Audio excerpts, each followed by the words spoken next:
Hello my dear students, welcome to my YouTube channel article 21। Students, उम्मीद है कि आपकी पढ़ाई अच्छी चल रही होगी। और आज के इस वीडियो में हम डिस्कस करेंगे अपने मैथ सब्जेक्ट का बहुत ही इम्पॉर्टेंट टॉपिक, जिसका नाम है फ्रैक्शन। और इसमें हम अपनी सभी डिफिनीशंस को और सभी एक्सरसाइज को वन बाय वन कंप्लीट करेंगे। तो आइए बिना देर के हुए स्टार्ट करते हैं आज का टॉपिक फ्रैक्शन। तो अगर बात करें कि फ्रैक्शन क्या होता है और इसकी डिफिनीशन क्या होती है, तो फ्रैक्शन को कैसे डिफाइन करेंगे। तो फ्रैक्शन वो एक नंबर है जब हम किसी भी संख्या को, किसी भी चीज को बराबर बराबर हिस्सों में बांटते हैं और उस बराबर हिस्से को शो करने के लिए जिन नंबर्स का, जिन संख्या का हम यूज करते हैं उसे हम फ्रैक्शन या भिन्न कहते हैं। फ्रैक्शन को हिंदी में भिन्न भी कहते हैं। अगर इंग्लिश में डिफिनीशन की बात करें तो इंग्लिश में डिफिनीशन क्या होगी?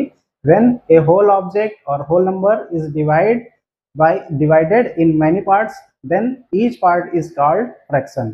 तो इस प्रकार से हम इसकी डिफिनीशन को लिख सकते हैं। अगर एग्जाम्पल से हमें समझना है तो इसका एग्जाम्पल हम कैसे देखेंगे।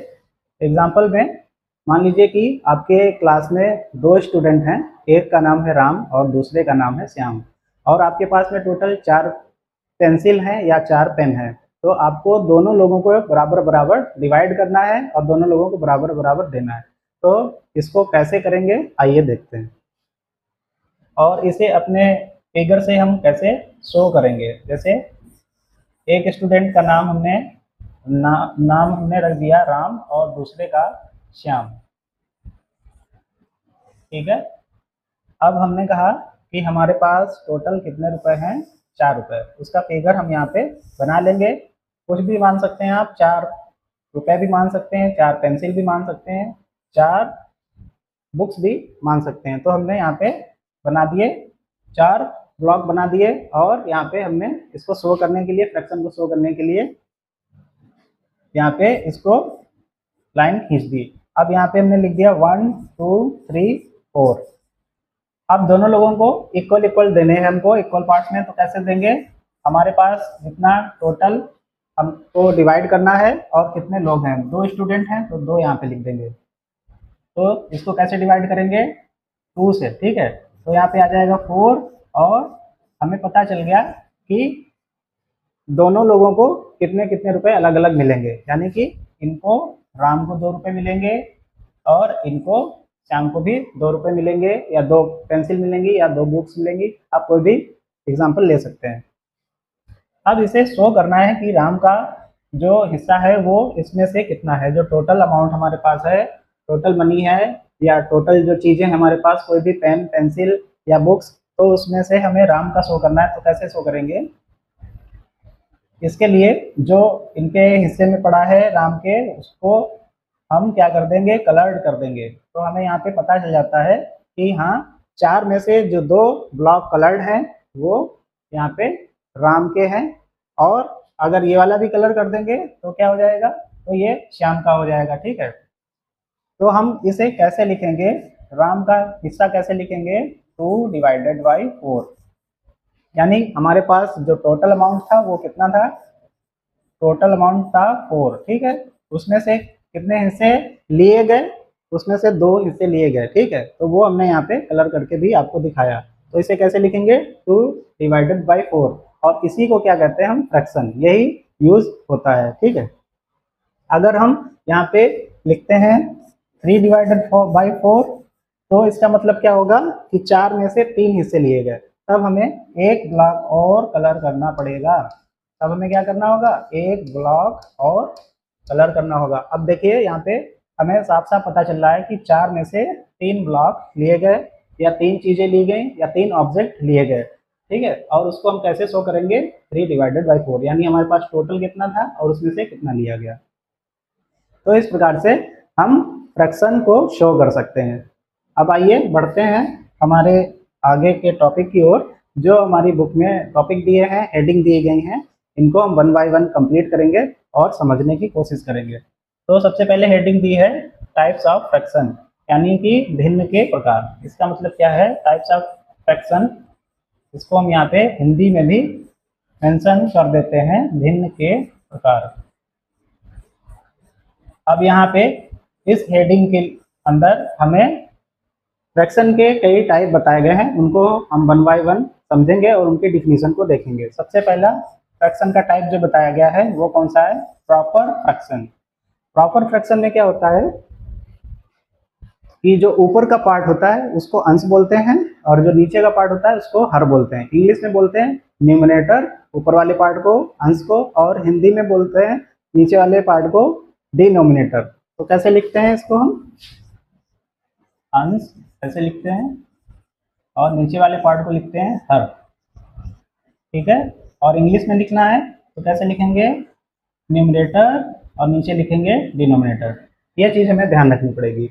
अब आइए इसकी डिफिनीशन देखते हैं। इसमें क्या होता है? प्रॉपर फ्रैक्शन में जो ऊपर का पार्ट होता है यानी कि जो न्यूमरेटर होता है वो हमेशा कैसा होगा? डिनोमिनेटर से छोटा होगा। ठीक है, वही यहाँ पे डिफिनीशन में हमारी इंग्लिश में लिखा हुआ है। देखते हैं क्या लिखा है? The fraction in which numerator is less than denominator are called proper fraction. अब देखिए यहाँ पे लिखा है ना लेस देन, किससे लेस देन होगा? किससे कम होगा? डिनोमिनेटर से। और यहाँ पे कुछ एग्जाम्पल भी दिए हैं, जैसे 0 डिवाइडेड बाई 2, 1 डिवाइडेड बाई 4, ऐसे ही हम लिख सकते हैं 6 डिवाइडेड बाई 8, ठीक है, 9 डिवाइडेड बाई 10। ये भी एग्जाम्पल है हमारे प्रॉपर फ्रैक्शन से, प्रॉपर फ्रैक्शन के एग्जाम्पल हैं। क्यों? क्योंकि इनमें जो न्यूमरेटर है, जैसे इसमें न्यूमरेटर क्या है? 6, इसमें क्या है न्यूमरेटर? 9, तो ये हमारे डिनोमिनेटर से क्या है? छोटा है या बड़ा है? ये हमारे डिनोमिनेटर से छोटा है। ठीक है, तो ये डिफिनीशन हो गई हमारी प्रॉपर फ्रैक्शन की। अगली डिफिनीशन है इम्प्रॉपर फ्रैक्शन। इम्प्रॉपर फ्रैक्शन क्या होते हैं? इसकी डिफिनीशन देखते हैं। The fraction in which numerator is greater then और इक्वल टू द डिनोमिनेटर और कॉल्ड इम्प्रॉपर फ्रैक्शन। इसमें हमें बताया गया है कि हमारा जो न्यूमरेटर होगा वो कैसा होगा? ग्रेटर देन होगा। किससे ग्रेटर देन होगा? डिनोमिनेटर से। ठीक है, और यहाँ पे जो एग्जाम्पल लिखे हैं उनको आप देखकर बता भी सकते हैं कि सभी एग्जाम्पल्स में जो हमारा न्यूमरेटर है वो ग्रेटर है हमारे डिनोमिनेटर से। जैसे यहाँ पे एग्जाम्पल देखिए 7/4 लिखा है, कितना लिखा है? 7/4। अब देखिए ये क्या है? न्यूमरेटर और ये डिनोमिनेटर। तो यहाँ पे 7 क्या है? ग्रेटर है इससे, है ना? तो इसीलिए ये क्या है? एक इम्प्रॉपर फ्रैक्शन है। इसको हम प्रॉपर फ्रैक्शन नहीं कह सकते। प्रॉपर फ्रैक्शन में क्या होगा? हमारा जो न्यूमरेटर है, जो अंश का पार्ट है, वो स्मॉल होगा, लेस देन डिनोमिनेटर होगा। ठीक है, और दूसरी बात बताइए हमको, या तो इक्वल भी हो सकता है। देखिए ये वाला एग्जाम्पल यहाँ पे 6/6 लिखा है, तो ये क्या इक्वल भी हो सकता है? किसमें? प्रॉपर फ्रैक्शन में। ठीक है, इम्प्रॉपर फ्रैक्शन में। और दूसरा एग्जाम्पल ले सकते हैं 8 डिवाइडेड बाई 8, तो ये भी हमारा इम्प्रॉपर फ्रैक्शन का एग्जाम्पल है। तो इस प्रकार से हमने दोनों डिफिनीशन को देखा, प्रॉपर फ्रैक्शन और इम्प्रॉपर फ्रैक्शन को। अब आइए आगे बढ़ते हैं, कुछ और एग्जाम्पल यहाँ पे दिए हुए हैं उनको देखते हैं। यहाँ पे एक लाइन लिखी है आपकी बुक में, ऑल इम्प्रॉपर फ्रैक्शन और ग्रेटर देन और इक्वल टू 1। और इस लाइन को आप अपनी कॉपी में नोट करके लिख सकते हैं कि इसका मतलब क्या है कि जो भी इम्प्रॉपर फ्रैक्शन होंगी, कौन सी इम्प्रॉपर फ्रैक्शन जो होंगी वो या तो 1 से बड़ी होंगी या 1 के बराबर होंगी। हिंदी में इस लाइन का मतलब क्या हुआ कि जो इम्प्रॉपर फ्रैक्शन होती हैं उनका मान सदैव 1 के बराबर होगा या 1 से बड़ा होगा। तो यहाँ पे हमें एक फिगर दिया है और ये सभी एग्जाम्पल हमको इम्प्रॉपर फ्रैक्शन के दिए हैं। इनका सबका मान कितना है? 1 के बराबर है। ठीक है, यही इस बात को इस लाइन में बताया गया है कि इनका मान 1 से बड़ा होगा या 1 के बराबर होगा। अब अगला देखते हैं मिक्स्ड नंबर। अगली हेडिंग क्या है हमारी? Mixed number. मिक्स्ड नंबर में दो पार्ट्स होते हैं। एक पार्ट जो होगा उसको होल पार्ट कहेंगे और जो दूसरा पार्ट होगा वो फ्रैक्शन का पार्ट होगा। ठीक है, वो फ्रैक्शन कैसी होनी चाहिए? प्रॉपर फ्रैक्शन होनी चाहिए। जैसे यहाँ पे ये देखिए लिखा है 2/1/2। ठीक है, तो ये कैसा पार्ट है? यहाँ पे बताया भी गया है ये कैसा पार्ट है? होल पार्ट है। ठीक है, होल। ठीक है, और ये पार्ट जो है हमारा, ये वाला पार्ट 1/2, ये कैसा पार्ट है? प्रॉपर फ्रैक्शन का पार्ट है। प्रॉपर फ्रैक्शन इसको क्यों कहा गया है? क्योंकि इसमें जो न्यूमरेटर है वो कैसा है? Smaller than denominator. ठीक है, हमारे डिनोमिनेटर से छोटा है, इसलिए ये प्रॉपर फ्रैक्शन है। तो जो होल नंबर है वो कितना है? 2। और इसकी डिफिनीशन भी देख लेते हैं। A mixed number has 2 part, a whole number except 0 लेकिन यहाँ पे बताया गया कि होल नंबर जो होगा वो जीरो नहीं होना चाहिए। एक्सेप्ट जीरो मीन्स जीरो नहीं होना चाहिए। यहाँ पे जीरो के अलावा और कोई भी संख्या हो सकती है यहाँ पर, ठीक है। जो होल नंबर का पार्ट है वहाँ पे जीरो नहीं होना चाहिए। And A part with a fraction, और दूसरा जो पार्ट होगा वो फ्रैक्शन का होगा। तो इस प्रकार से हमने इसकी डिफिनीशन को भी समझ लिया। दूसरा एग्जाम्पल अगर लिखना चाहें तो दूसरा एग्जाम्पल हम क्या लिख सकते हैं, 5 सही 8/11, ठीक है। तो ये इसमें 5 क्या हो गया, ये होल नंबर हो गया, ठीक है। और 8 बटे क्या हो गया, 8/11 क्या हो गया, एक प्रॉपर फ्रैक्शन हो गया, ठीक है। क्यों, क्योंकि 8 जो है वो हमारा डिनोमिनेटर से छोटा है जो कि 11 है, ठीक है। इस प्रकार से हमने ये डेफिनेशन भी देख ली मिक्स्ड नंबर वाली। अब आइए आगे बढ़ते हैं। आगे यहाँ पे कुछ और डेफिनेशन दी हुई है, इनको भी देखते हैं। यूनिट फ्रैक्शन, यूनिट फ्रैक्शन क्या होता है, a fraction whose numerator is 1 and the denominator is greater than 1 is called unit fraction. इसमें हमें बताया गया है कि यूनिट फ्रैक्शन वो होती हैं जिनका न्यूमिनेटर हमेशा 1 होगा और जो डिनोमिनेटर है वो हमेशा 1 से बड़ा होना चाहिए, ठीक है। 1 नहीं होना चाहिए बस, ठीक है। ये नहीं कि ऊपर भी 1 है और नीचे भी 1 है, तो ये गलत हो जाएगा, तो ये यूनिट फ्रैक्शन नहीं कहलाएगा। यूनिट फ्रैक्शन के लिए क्या होना चाहिए, ऊपर 1 होना चाहिए और नीचे 1 से बड़ा कोई भी अंक आप ले सकते हैं, 1/10 ले सकते हैं, ठीक है। तो ये किसका एग्जाम्पल हो जाएगा, यूनिट फ्रैक्शन का एग्जाम्पल, ठीक है, यूनिट फ्रैक्शन।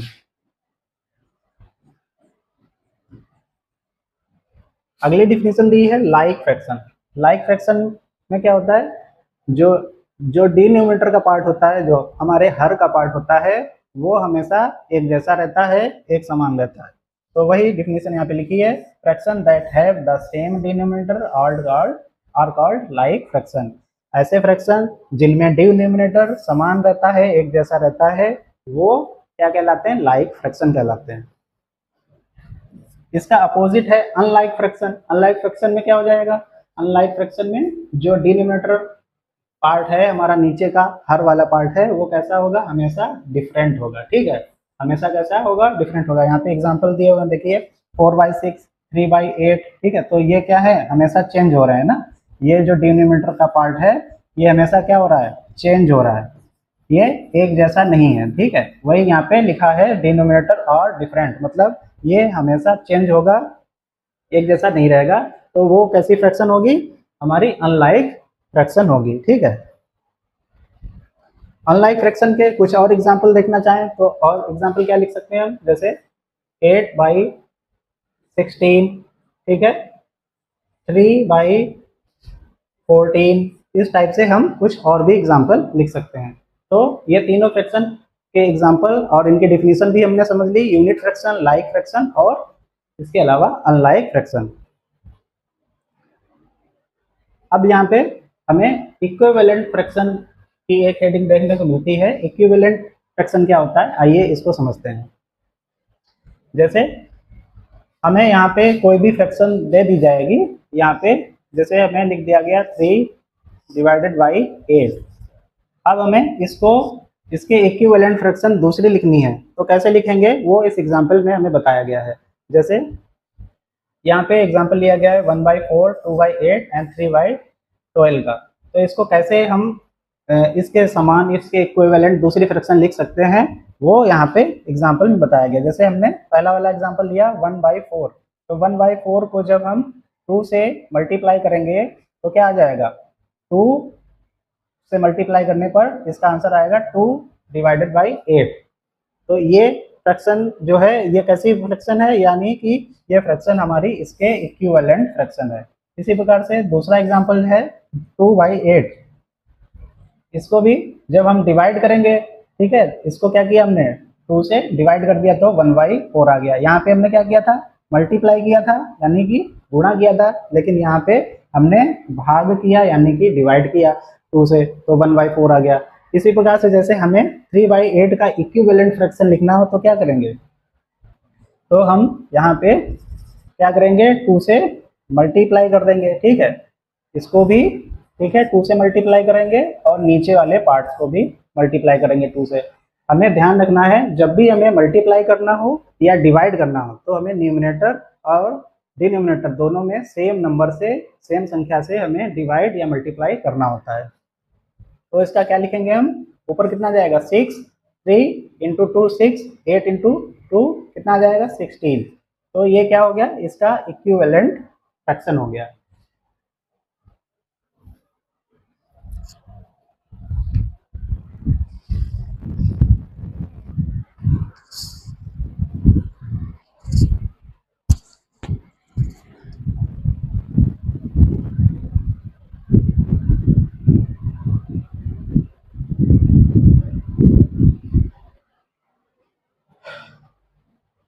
अब यहाँ पे एक पॉइंट लिखा है, उसको भी रीड कर लेते हैं। Thus to find equivalent fraction we either multiply और divide the numerator and denominator by the same number. देखिए इसमें वही पॉइंट लिखा है इंग्लिश में जो हमने अभी हिंदी में डिस्कस किया। इसका पॉइंट का कहने का क्या मतलब है कि हमें अगर इक्विवेलेंट फ्रैक्शन बनानी है तो हमें, अगर इक्विवेलेंट फ्रैक्शन बनानी है तो हमें न्यूमरेटर में और डिनोमिनेटर में सेम नंबर से मल्टीप्लाई या डिवाइड करना होता है, सेम नंबर से। ये नहीं कि हम न्यूमरेटर में यानी अंश के पार्ट में अलग नंबर से डिवाइड करें और डिनोमिनेटर के पार्ट में अलग नंबर से डिवाइड करें, तो हमारा फ्रैक्शन पूरी तरह से गलत हो जाएगा। हमें हमेशा याद रखना है कि सेम नंबर से डिवाइड करना होगा या सेम नंबर से मल्टीप्लाई करना होगा। अब यहाँ पे हमें कुछ एग्जाम्पल बताए गए हैं इस डेफिनेशन के बेस पर, तो इनको वन बाय वन अगर हम सॉल्व करेंगे तो हमारा कॉन्सेप्ट और भी क्लियर होगा। आइए देखते हैं। जैसे यहाँ पे बताया गया है 2/3 और यहाँ पे हमको हिंट दे दी गई है, इधर 15 लिख दिया गया है डिनोमिनेटर में और ऊपर का स्पेस जो है न्यूमरेटर का पार्ट है वो उसको ब्लैंक छोड़ दिया गया है। तो यहाँ पे हम इसको कैसे कर सकते हैं, 15 कैसे हुआ, यहाँ पे बताया गया है कि इसको मल्टीप्लाई किया गया है 5 टाइम, ठीक है, यानी कि 3 को मल्टीप्लाई किया गया 5 से तो 15 आया। इसी प्रकार से हम ऊपर भी मल्टीप्लाई करेंगे 5 से, तो 2 को मल्टीप्लाई करेंगे 5 से तो कितना आ जाएगा 10। तो हमारा राइट आंसर यहाँ पे क्या हो जाएगा 10 डिवाइडेड बाई 15, ठीक है। तो हमें इसी प्रकार से सभी क्वेश्चंस को सॉल्व करना होता है। ये वाला पार्ट देखिए बी वाला, यहाँ पे क्या लिखा है 3 divided by 5 equal to 2 divided by कितना होगा, यहाँ पे ब्लैंक दिया है और हमें भरना, इसमें फिल करना है, भरना है, कंप्लीट करना है। तो जैसे यहाँ पे 3 से 21 करने के लिए क्या हुआ है 7 से मल्टीप्लाई किया गया है। इसी प्रकार यहाँ पे क्या करेंगे 5 को मल्टीप्लाई करेंगे 7 टाइम, ठीक है, तो कितना आ जाएगा 35। तो यहाँ पे देखिए कितना आया है 35, तो वही 21 डिवाइडेड बाई 35, तो हमारा राइट आंसर हो जाएगा। ये हमें ध्यान रखना है कि जिस नंबर से हम ऊपर मल्टीप्लाई करेंगे या डिवाइड करेंगे उसी नंबर से हम नीचे भी मल्टीप्लाई या डिवाइड करेंगे। अब यहाँ पे देखिए सी वाला पार्ट हम यहाँ पे कंप्लीट करते हैं। इसमें लिखा है 10 डिवाइडेड बाई 50 इक्वल टू 2 और नीचे यहाँ पे हमें फिल करना है, बताना है नीचे क्या आएगा। जैसे ऊपर हम देख पा रहे हैं 10 से क्या हो गया 2 हो गया, तो यहाँ पे नंबर क्या हुआ न्यूमरेटर कम हो गया, इसका मतलब जरूर यहाँ पे डिवाइड हुआ होगा। मल्टीप्लाई अगर होता तो मल्टीप्लाई होता तो नंबर इंक्रीज होता, नंबर बढ़ जाता। जैसे अगर यहाँ पे मान लीजिए 10 का किसी चीज़ से मल्टीप्लाई होता तो 10 से ज़्यादा नंबर आता, लेकिन यहाँ पे कम है तो इसलिए इसका मतलब क्या है कि ये जरूरी डिवाइड हुआ होगा। और डिवाइड कितने से हुआ है 5 से, तो जब ऊपर वाला 5 से डिवाइड हुआ है और डिवाइड होकर 2 हो गया तो नीचे वाला भी 5 से हम डिवाइड करेंगे तो कितना आ जाएगा 5 से डिवाइड करने पर यहाँ पे 10 आ जाएगा, ठीक है। तो इस प्रकार से हमने सी वाला भी देख लिया। डी वाला देखते हैं एक बार। डी वाले में क्या बताया गया है 21 डिवाइडेड बाई 33 और यहाँ पे हमें ब्लैंक दिया है स्पेस, नीचे 11 दिया है, ठीक है।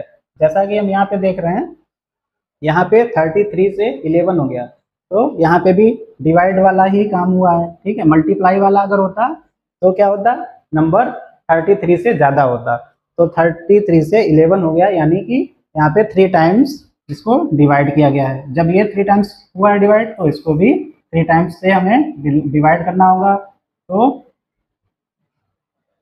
3 टाइम डिवाइड करेंगे तो कितना आएगा, तो यहाँ पे आएगा 7, ठीक है, क्योंकि 3 7 जा कितना होता है 3 7 जा होता है 21। उसी प्रकार से 3 11 11 इंटू 3 करेंगे तो 33 आएगा। ठीक है, इस प्रकार से हमने ये सभी ऑप्शन में जो ऑप्शन हमारे दिए हैं ए बी सी डी, इनको हमने कंप्लीट कर लिया और यहाँ पे समझा कि कैसे हमें इक्विवेलेंट फ्रैक्शन को बनाना होता है।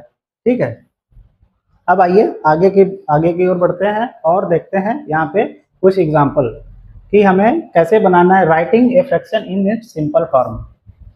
इसमें क्या होता है कि किसी भी फ्रैक्शन को हमें सिंपलेस्ट फॉर्म में लिखना होता है।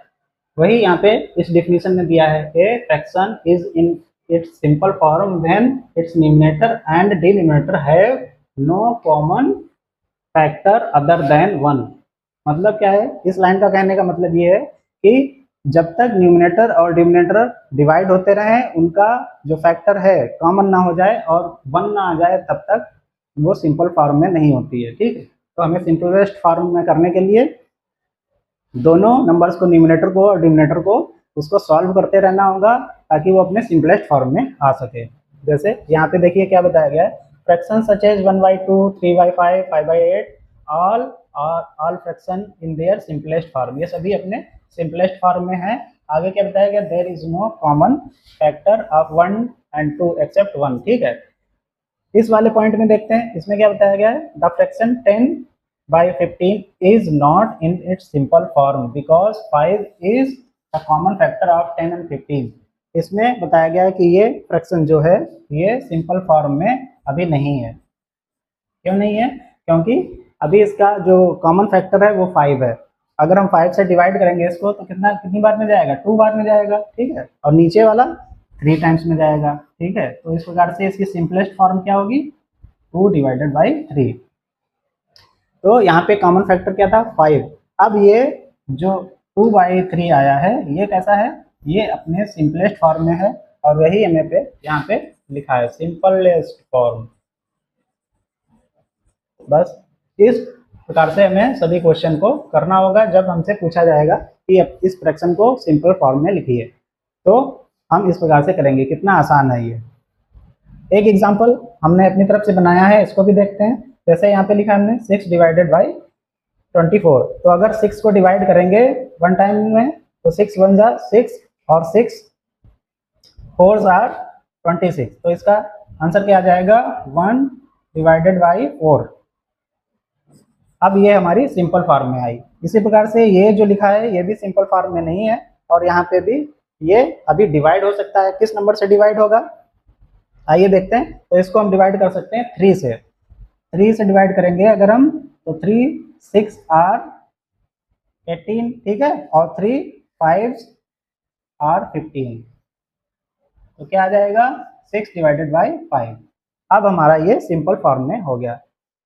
तो इस प्रकार से इस हेडिंग में हमने समझा कि फ्रैक्शन को हमें सिंपलेस्ट फॉर्म में लिखना होता है और कैसे लिखना होता है वो हमें यहाँ पे बताया गया है। और हमने एग्जाम्पल से भी देख लिया कि कैसे हम अपने फ्रैक्शन को सिंपलेस्ट फॉर्म में लिखेंगे। यहाँ पे कुछ एग्जाम्पल दिए हैं और इनको देखते हैं कि कैसे हम सिंपल फॉर्म में लिख सकते हैं। जैसे कि पहला एग्जांपल है, देखिए, express the following fraction in its simplest form. इनको सिंपलेस्ट फॉर्म में लिखना है। पहला एग्जांपल क्या है, 6/8। 6/8 को सिंपल फॉर्म में लिखने के लिए हमें किससे डिवाइड करना पड़ा, देखिए 2 से। ठीक है, जब हमने 2 से डिवाइड किया, जैसे यहाँ पे लिखा है 6/8, इसको हमने जब 2 से डिवाइड किया तो कितना आया ऊपर, 3, क्योंकि 2 3 जा 6 और 2 4 जा 8, तो कितना आ गया, 3/4।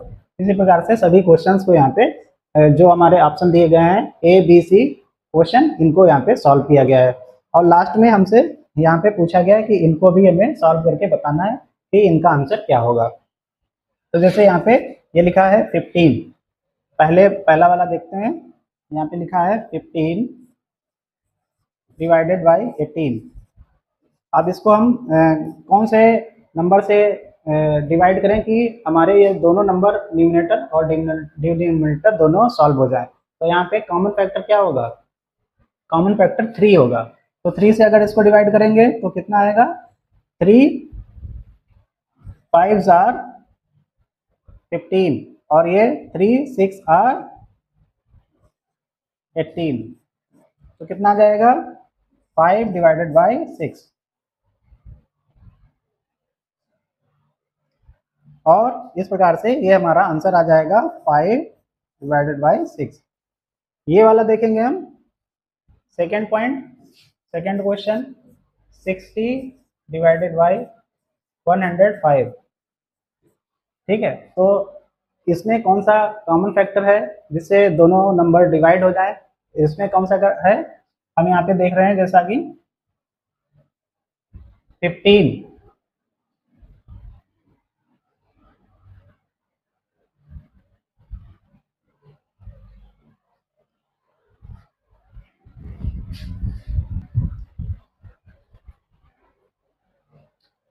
यस, तो हम इस क्वेश्चन में थे, यहाँ पे इस क्वेश्चन को सॉल्व कर रहे थे, तो ये दोनों नंबर किससे डिवाइड होंगे? 15 से। 15 4s आर 60 और 15 7s आर 105। तो इसका आंसर क्या हो जाएगा? 4/7। दोनों में कॉमन फैक्टर क्या है?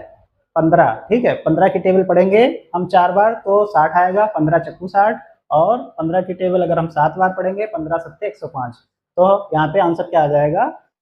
4/7। ठीक है, इसी प्रकार से ये थर्ड वाला क्वेश्चन भी हम देखेंगे। थर्ड वाला क्वेश्चन में क्या है? 84/68।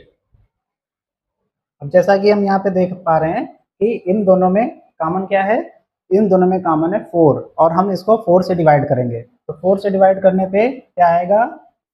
21, और नीचे कितना आएगा? 17।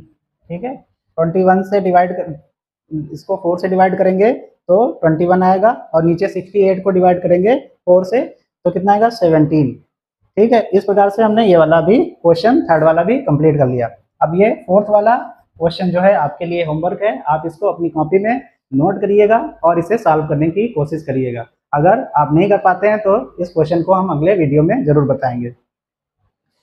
तो आज के इस वीडियो में हमने जो अपने प्रॉपर फ्रैक्शंस की बेसिक डिफिनीशंस हैं उनको कंप्लीट किया, जैसे प्रॉपर फ्रैक्शन क्या होता है, इम्प्रॉपर फ्रैक्शन क्या होता है, लाइक फ्रैक्शन क्या है, यूनिट फ्रैक्शन क्या है, अनलाइक फ्रैक्शन क्या है, इक्विवेलेंट फ्रैक्शन कैसे लिखेंगे, और फ्रैक्शन को सिंपलेस्ट फॉर्म में कैसे लिखेंगे, ये सभी चीज़ें हमने इस वीडियो में डिस्कस की।